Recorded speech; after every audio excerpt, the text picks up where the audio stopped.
मेरे प्यारे बच्चों, ज्ञान गोदावरी संस्थान प्रयागराज, आपका स्वागत है। आपकी निष्ठा निर्विवाद है।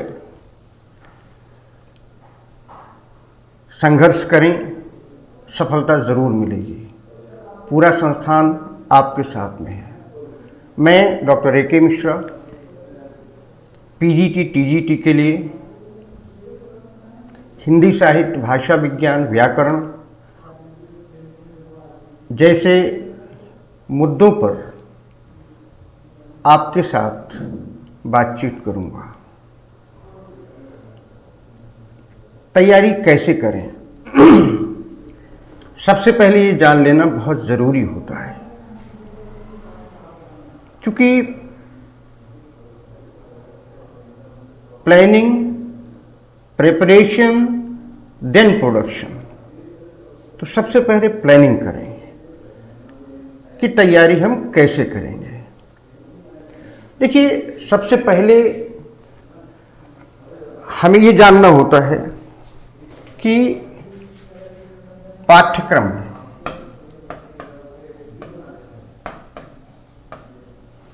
की संपूर्ण जानकारी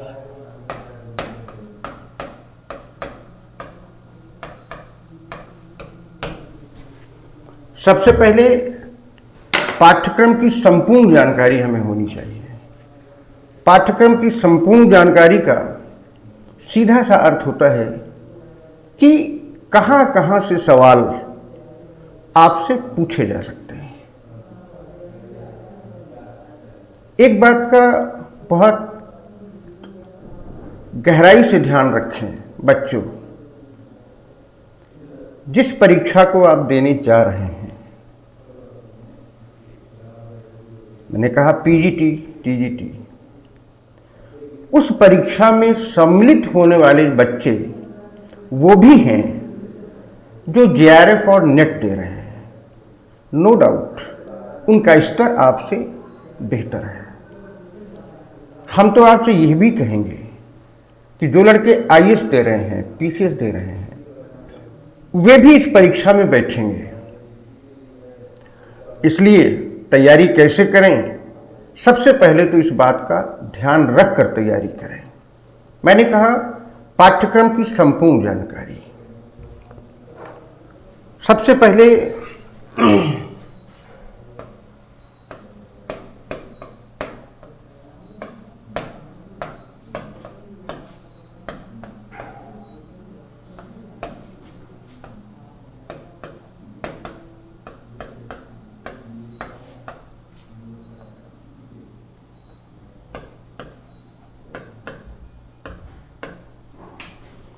देखिए, हिंदी साहित्य,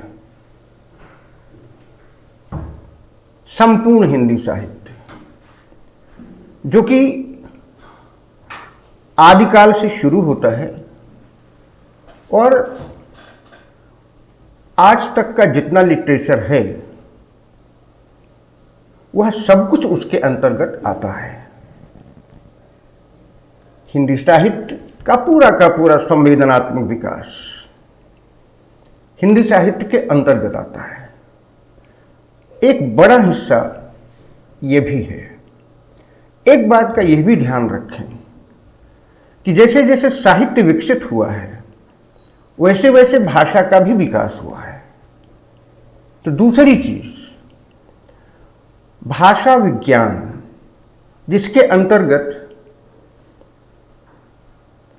आज का मानक व्याकरण भी आता है, जो कि आपको बताया जाएगा। मैंने कहा कि जैसे जैसे संवेदना विकसित होती है, वैसे वैसे भाषा विकसित होती है। तो आपके पाठ्यक्रम के अंतर्गत भाषा के विकास का भी इतिहास सम्मिलित है। तीसरी चीज, व्याकरण, जो कि भाषा का संविधान होता है और साहित्य को नियमित, नियंत्रित और गतिशील बनाता है। यह हिस्सा भी आपके लिए बेहद महत्वपूर्ण है। अब छोटी चीजें कुछ और बता दें आपको। जैसे आपसे सवाल जो पूछे जाएंगे, उन सवालों में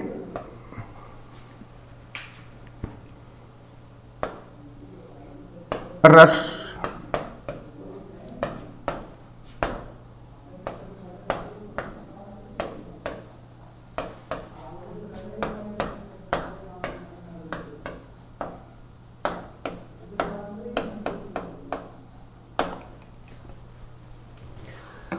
आपसे सवाल रस, छंद, अलंकार, समास,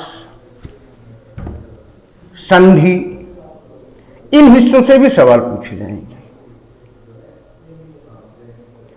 और इसके साथ साथ स्वर व्यवस्था, इसके साथ साथ स्वर व्यवस्था, जिसमें ध्वनि व्यवस्था, जिसमें स्वर व्यवस्था भी आती है और व्यंजन की व्यवस्था भी आती है। सवाल आपसे इस हिस्से से भी पूछे जाएंगे। बाकी और कुछ चीजें हैं, जैसे मुहावरे हैं, कहावतें हैं, पर्यायवाची है, विलोम है,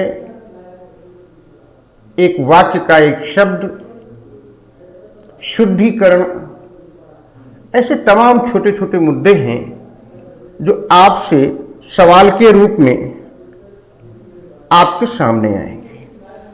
तो ये कुल मिलाकर मैंने आपसे कहा हिंदी साहित्य का इतिहास, जिसमें कवियों का परिचय, उनकी रचनाएं, उन रचनाओं की प्रवृत्तियां क्रमशः कैसे विकसित हुई हैं, इस पर ध्यान देना होगा। हर युग के रचनाकार कैसी रचनाएं किए हैं और किन परिस्थितियों में वे रचनाएं जन्म ली हैं, आपको इस पर भी ध्यान देना होगा। धीरे धीरे बढ़ते हुए आप आज तक चले आएंगे। कहानियां, उपन्यास, कविताएं, खंड काव्य, महाकाव्य, ये जितने भी छोटे छोटे स्तर हैं, हिंदी साहित्य का इतिहास पढ़ते समय आपको इन सारी चीज़ों पर पूरा ध्यान रखना होगा। साहित्य एक बड़ा कैनवस है, अगर भाषा के विकास को भी ले लें तो। इसलिए इस बड़े कैनवस को, इस विराट कैनवस को आपको बेहतर समझना है। यह भी आपको समझना है, मैंने कहा तैयारी कैसे करें, ये सोच कर आप तैयारी करें कि आप एक प्रतियोगी हैं और आपका सामना उन बच्चों से भी है जो आपसे इस बड़ी परीक्षाओं की भी तैयारी कर रहे हैं। इसलिए तैयारी करते समय इन बातों का ध्यान रखें। हमारी आपकी रणनीति ये होनी चाहिए कि इतने बड़े साहित्य और भाषा के संस्कार को हम अपनी परीक्षा, हम अपनी प्रतियोगिता के अनुरूप कैसे ढालें और कैसे उसका अध्ययन करें। हम आपसे ये भी कहना चाहेंगे कि आप नियमित और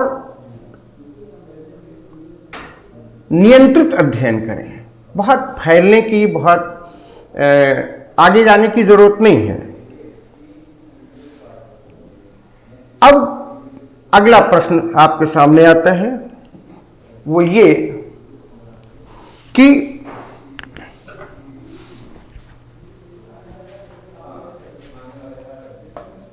प्रश्न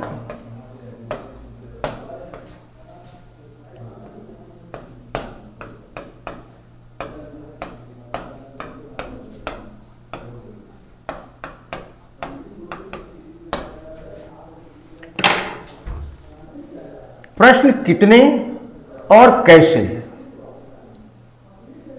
ध्यान रखिएगा। सामान्यतः दो प्रकार के प्रश्नों के आने की संभावना प्रबल रहती है। एक तो तथ्यपरक, जिसको आप फैक्चुअल कहते हैं, जिसको आप सूचनात्मक कहते हैं। जैसे उदाहरण के लिए कि गोदान किसने लिखा, ठीक, प्रेमचंद ने लिखा, सूचनात्मक प्रश्न हो गया,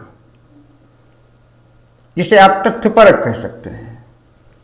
कब लिखा, 1936 में पूर्ण हुआ, सूचनात्मक प्रश्न है, तथ्यपरक प्रश्न है।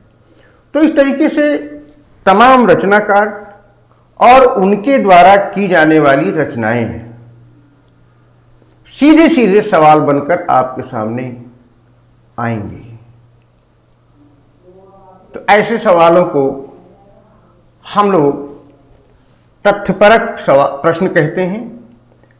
दिमाग में बच्चे इसे भी ध्यान में रखें, जिसको अक्सर हम लोग कहते हैं कि ये मेमोरी बेस्ड होता है। आपने पढ़ा, आपने रट लिया, आपकी मेमोरी में है। इस रचना को किस रचनाकार ने किया, कब किया। तो ऐसे जो तथ्यपरक प्रश्न हैं, फैक्चुअल प्रश्न हैं, वे वास्तव में मेमोरी बेस्ड होते हैं। तो पहली चीज कि मेमोरी बेस्ड, तथ्यपरक, फैक्चुअल सवालों के आने की संभावना प्रबल रहती है। टीजीटी में तो कुछ ज्यादा ही इस तरह के सवाल पूछे जाते हैं। अब दूसरा, विचारात्मक।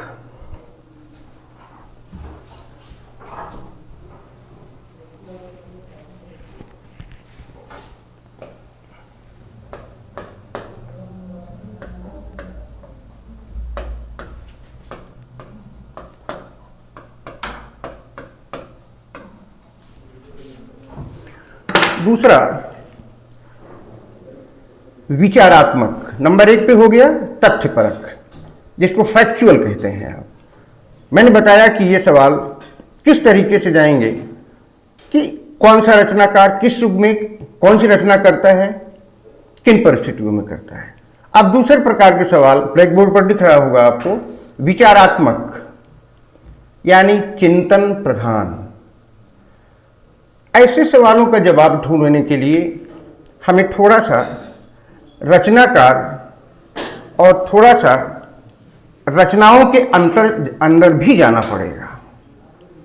ध्यान रहे, आज आपसे वार्ता हो रही है, तैयारी कैसे करें। मैंने आपको बताया कि हिंदी साहित्य का इतिहास, पूरा हिंदी साहित्य का इतिहास, भाषा विज्ञान, व्याकरण, रस, छंद, अलंकार, संधि, समास, सब कुछ ब्लैक बोर्ड पर लिखा हुआ दिख रहा होगा आपको, जिसके अंतर्गत आपको जाना होगा। अगला मैंने आपके सामने रखा, सवाल किस तरह आएंगे। ब्लैक बोर्ड पर दिख रहा होगा तथ्यपरक और विचारात्मक। अब विचारात्मक सवाल कैसे होते हैं, विचारात्मक सवाल कैसे होते हैं, इसको जानने के लिए थोड़ा सा आप रचनाओं के अंतर्गत जाते हैं। देखिए, टीजीटी में चिंतन प्रधान या विचारात्मक सवाल टीजीटी में ज्यादा आते हैं। पीजीटी में ऐसे सवालों के आने की संभावना पीजीटी में ज्यादा रहती है। अब जैसे हम आपको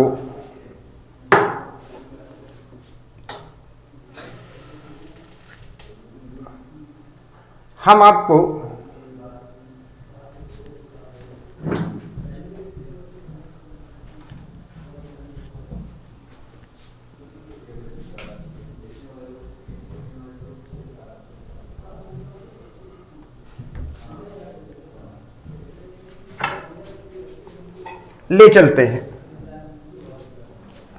विचारात्मक सवालों की ओर।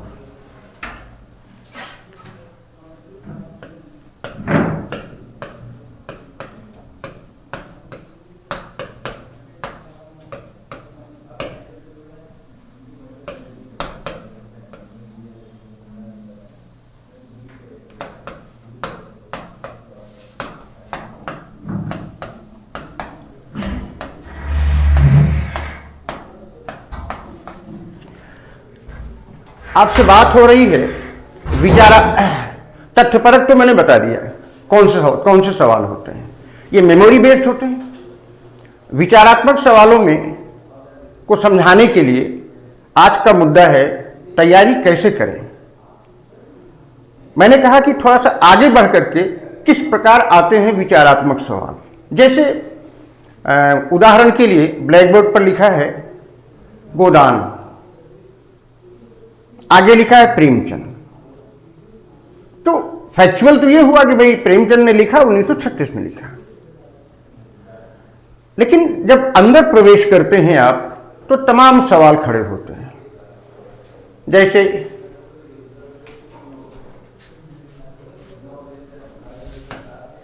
कौन सा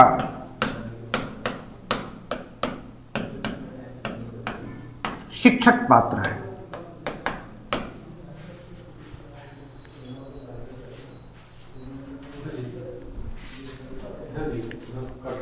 जैसे कौन सा शिक्षक पात्र है।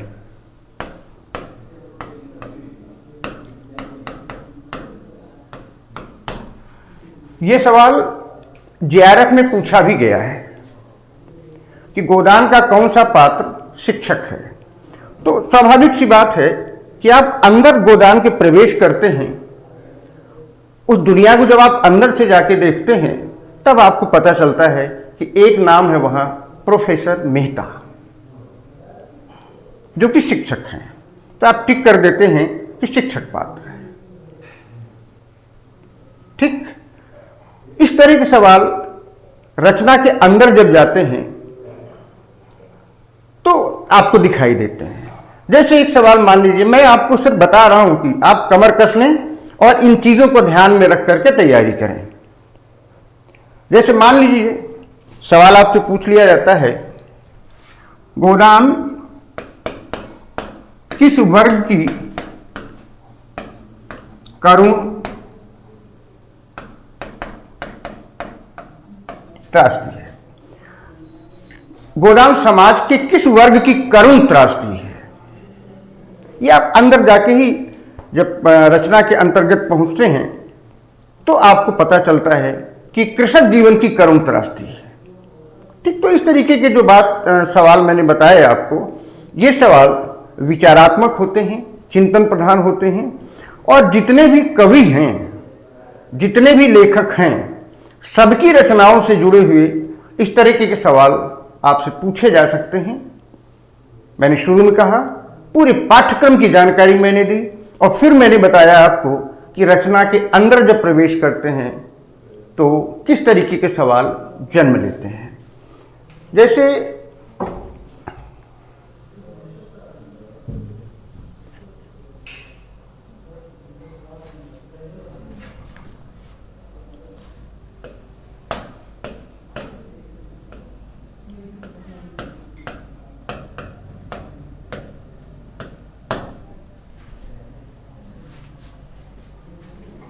तुलसीदास।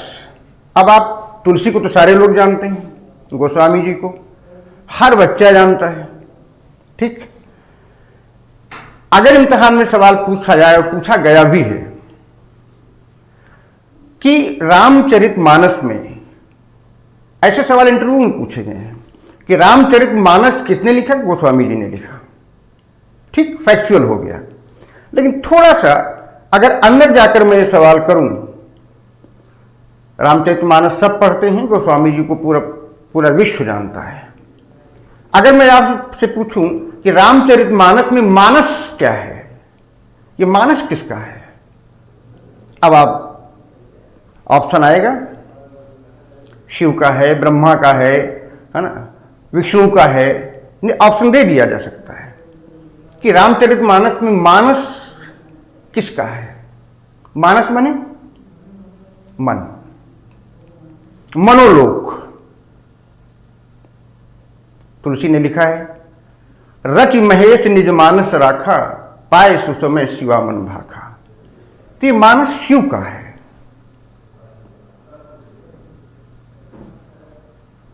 भगवान शिव, भगवान शंकर, जो शंकाओं को दूर करे वही शंकर। तो भगवान शिव ने इस कथा को अपने मन में रख लिया था और पूरी कथा जो है किसको सुना रहे हैं? वो पार्वती को सुना रहे हैं। तो ये सवाल जनरेट होते हैं कि नहीं? मैंने कहा कि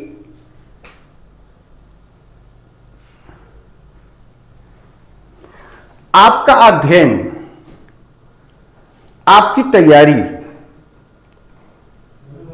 तभी पूर्ण है बच्चों, कब आप जानेंगे कि आपकी तैयारी सही दिशा में चल रही है।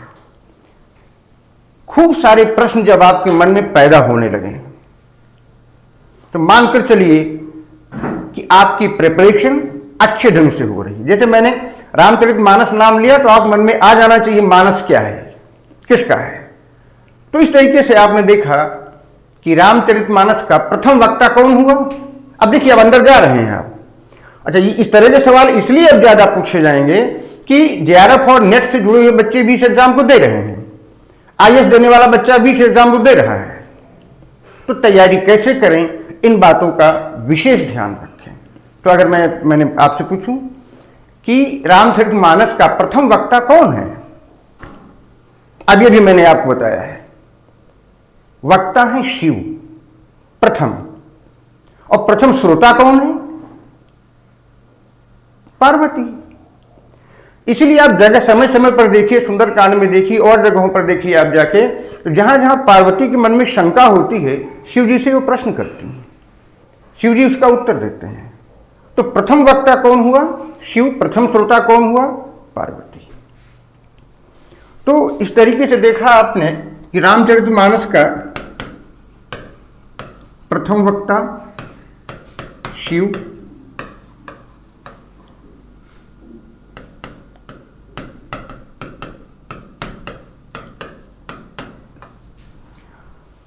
प्रथम वक्ता शिव और प्रथम श्रोता पार्वती। अब अगला सवाल जनरेट हुआ, तो इस तरह सवाल जनरेट हो सकता है, द्वितीय वक्ता कौन है और द्वितीय श्रोता कौन है? द्वितीय वक्ता है काकभुसुंडी, सुनने वाले हैं गरुड़ जी। तो इस तरीके से मैं सिर्फ उदाहरण दे रहा हूं आपको कि इस तरीके के सवाल इस बार जरूर पूछे जाएंगे, इसलिए कि यूजीसी का जो मानक रूप है वो अब पूरी तरह से इन परीक्षाओं में लागू किया जा रहा है। आप पीसीएस में, आप उसमें लोक सेवा आयोग के द्वारा आयोजित की जाने वाली परीक्षाओं के प्रश्न पत्र देखें, ऐसे सवाल उसमें आपको मिलेंगे। तो इस तरीके से मैंने बताया आपको कि दो तरीके से सवाल आते हैं, तथ्यपरक होते हैं और विचारात्मक होते हैं। ध्यान रहे बच्चों,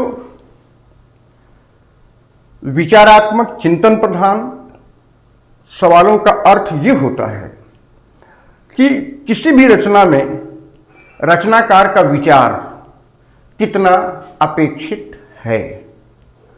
ठीक, तो ये तो हुआ हिंदी साहित्य के इतिहास की ओर जब आप बढ़ते हैं। तो मैंने एक दो वानगी दिया, एक दो उदाहरण भी आपको दिया, लेकिन साथ साथ हम आपसे एक दूसरी बात भी करेंगे कि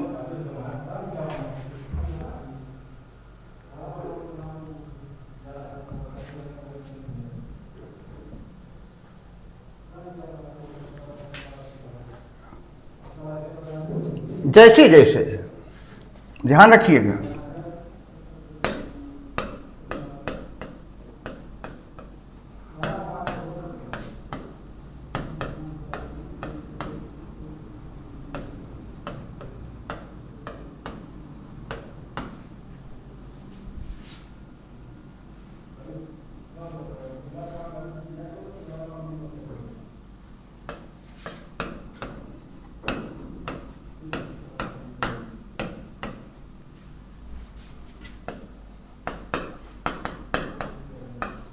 भाषा भी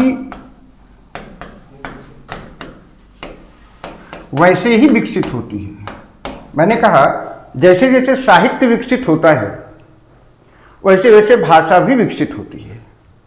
तो अगला सवाल भाषा के क्षेत्र में भी आपसे पूछा जा सकता है कि भाषा कैसे विकसित होती है और भाषा के विकास की जो प्रक्रिया है वह कैसी है। ठीक, तो अब सवाल तो यहां से भी आएंगे, भाषा के विकास की प्रक्रिया कैसी है और भाषा का विकास कैसे हुआ, प्रश्न तो यहां से भी आएंगे। तो इस तरीके से आपने देखा कि आज का जो सबसे बड़ा महत्वपूर्ण मुद्दा था कि पीजीटी और टीजीटी की तैयारी कैसे करें। एक बात और आज आपसे कहना चाहेंगे इस वीडियो में कि बहुत अधिक किताबों को पढ़ने की आवश्यकता नहीं है। संस्थान बराबर इस पे काम कर रहा है। कितनी किताबों को पढ़कर पढ़ाना है ये संस्था की अपनी जिम्मेदारी है, उसका अपना दायित्व है। आप बहुत किताबों में ना उलझें। कुछ महत्वपूर्ण किताबें हैं जिनको कि आप पढ़ें, उन्हें नोट कर लें। जैसे हिंदी साहित्य के इतिहास में डॉक्टर नगेंद्र,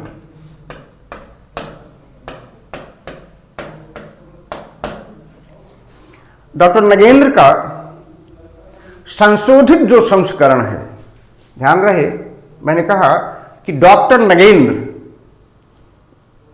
हिंदी साहित्य के इतिहास पर उनकी पुस्तक है।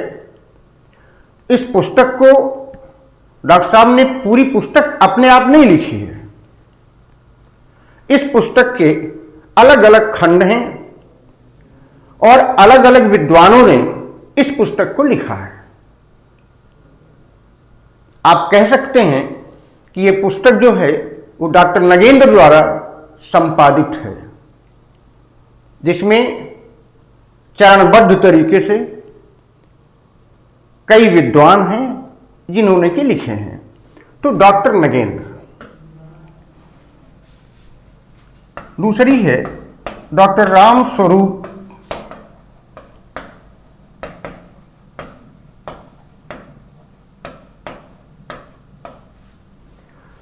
डॉक्टर राम स्वरूप चतुर्वेदी।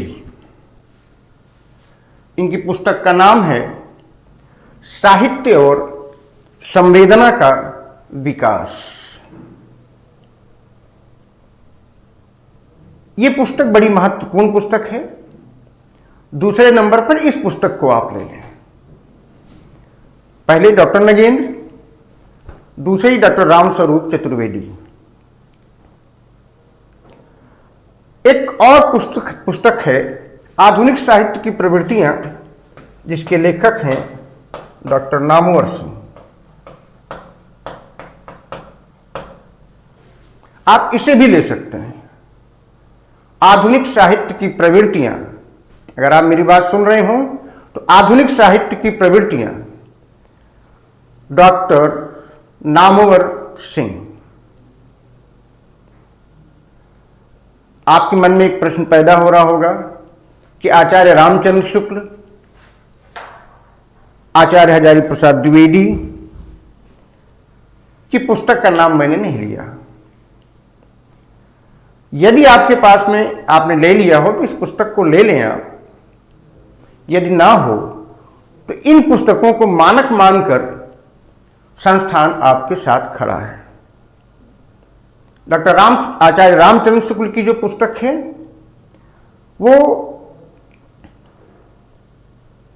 हिंदी साहित्य को पहली बार चरणबद्ध तरीके से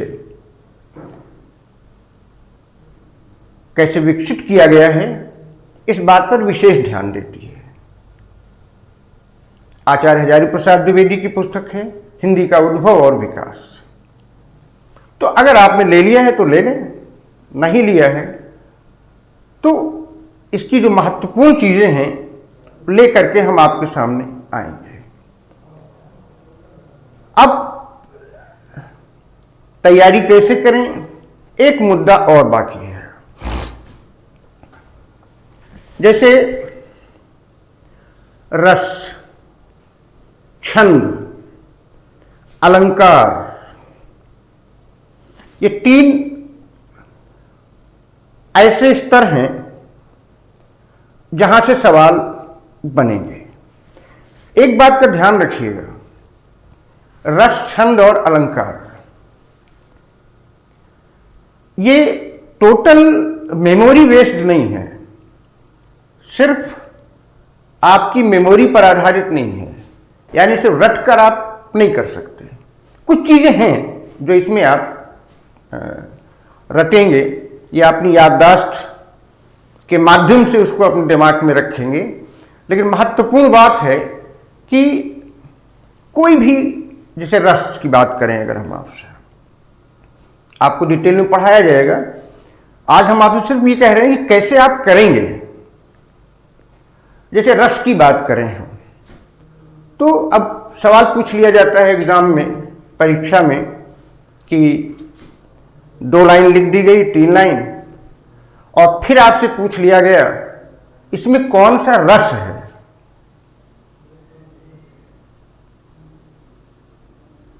और उसका स्थायी भाव क्या है। मैंने कहा कोई भी आपके सामने रख दिया गया, ठीक है, और पूछ लिया गया कि इसमें कौन सा रस है, और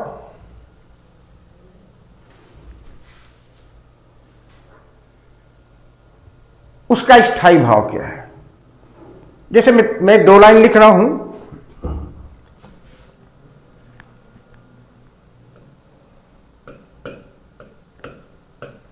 बतरस लालच लाल की मुरली धरी लुकाए।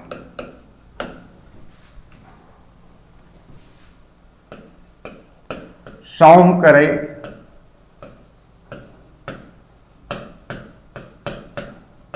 भौहन हंसे डैन कहे नट जाए।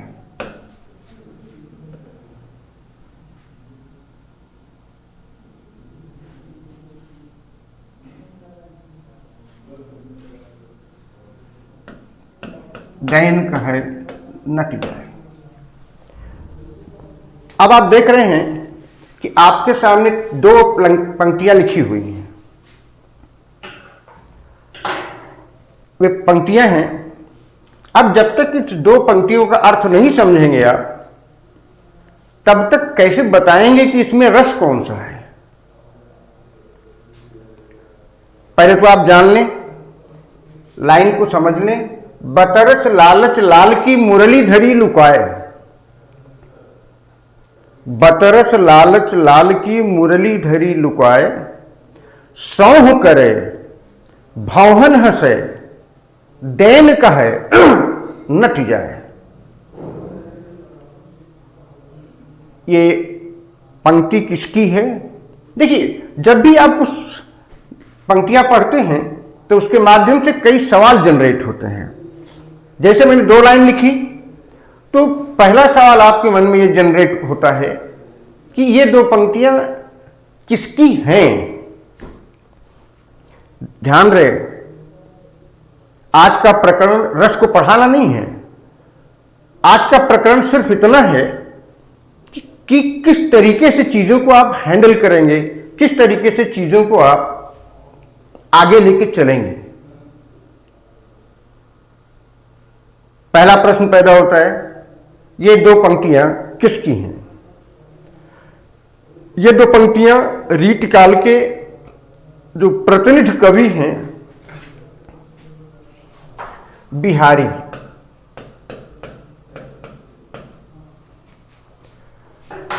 रीत काल के एक बड़े प्रतिनिधि कवि हैं, बड़े कवि हैं बिहारी। ये बिहारी की लिखी हुई 2 पंक्तियां हैं। एक सूचना और दे दें, बिहारी ने एक ही पुस्तक लिखी है, बिहारी सतसई, जिसके माध्यम से बड़े पॉपुलर हुए थे वो। खैर, तो मैंने कहा कि इस लाइन का अर्थ क्या होता है। जब तक नहीं समझेंगे तब तक आप नहीं बता पाएंगे इसमें रस कौन सा है। बतरस,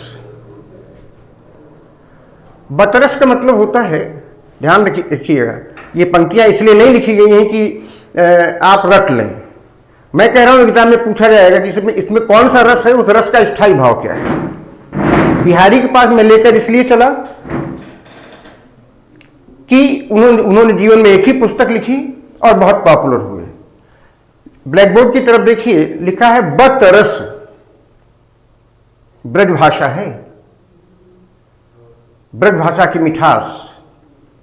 बतरस, बात का रस, बतरस लालच लाल की, बात का रस लेने की लालच में नायिका ने नायक की मुरली चुरा दी। चुराना नहीं लिखा है यहां, लुकाए लिखा है, लुकाए। लुकाए शब्द गवई शब्द है, ठीक है। तो बतरस लालच लाल की मुरली धरी लुकाए, बात का रस लेने की लालच में नायिका ने नायक की मुरली लुका दी। नायक को पता है कि मुरली किसने चुराई है, कहता है मुरली दे दो। नायिका कहती सौंह करे, सौंह माने कसम खाना, कसम खा रही मैंने नहीं लिया है। भौहन हंसे, देखिए एक मुहावरा भी आपको मिल गया, भौहों की हंसी। सौंह करे भौहन हंसे, दैन का है नट जाए। नायक ने कहा दे भी दो, कहा मैं नहीं दूंगी। इसमें श्रृंगार रस है, श्रृंगार का संयोग पक्ष है। तो मैंने सिर्फ ये कहा कि जब तक आप पंक्तियों का अर्थ गहराई से नहीं समझेंगे तब तक रस, छंद और अलंकार से जुड़े हुए सवालों को आप सही दिशा नहीं दे पाएंगे। तो ये बात मैंने इसलिए कही आपसे कि कोई भी किसी भी परीक्षा की तैयारी करें, पहले प्लान करें कि हमारी यात्रा का पाथेय क्या होगा और अपनी यात्रा को हम पूरी कैसे करेंगे। इसलिए आज बार बार एक चीज पर मैं जोर दे रहा हूं कि तैयारी कैसे करें। तो इस तरीके से आपने देखा कि मैं समअप करता हूं सारी चीजें। आपने देखा, एक तो रहा आपका हिंदी साहित्य का इतिहास, दूसरा भाषा के विकास की कहानी। मैंने बताया आपको कि जैसे जैसे साहित्य विकसित हुआ है भाषा भी विकसित हुई है, जैसे जैसे जिंदगी का विकास हुआ है भाषा का भी विकास हुआ है। तो बड़ी सीधी सी बात है कि भाषा की दुनिया से भी सवाल आएंगे।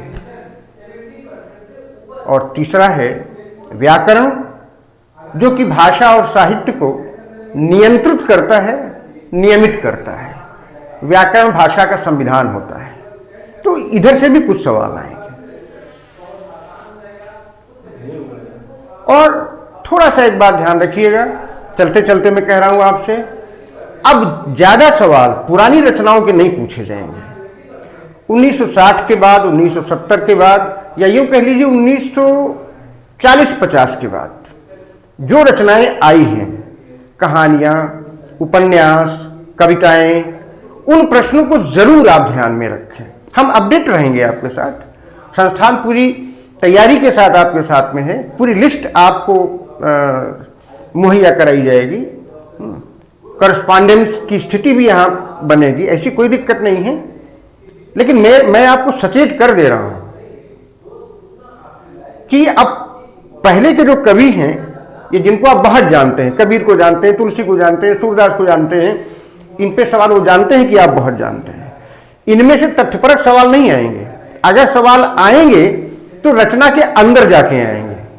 जैसा कि मैंने आपसे पूछा कि रामचरितमानस का प्रथम वक्ता कौन है, इस तरीके के सवाल आएंगे। सूर पर भी आएंगे सवाल, तो इस तरीके के सवाल आएंगे, क्योंकि सूरदास को आप बेहतर जान रहे हैं। भाई सूर पर अगर सवाल आएगा तो घुमा कराएगा कि भक्ति काल का ऐसा कौन सा कवि है जिसने एक रस विशेष को रस के नवे रूप में प्रतिष्ठापित कर दिया। वो है सूरदास, वात्सल्य रस। तो इस तरीके से मेरा कहना है कि तैयारी अपनी इन मुद्दों को ध्यान में रख के करें, रणनीति बनाएं, प्लानिंग करें, फिर प्रिपरेशन करें, प्रोडक्शन अपने आप आएगा। तो संस्था की तरफ से मैं आपको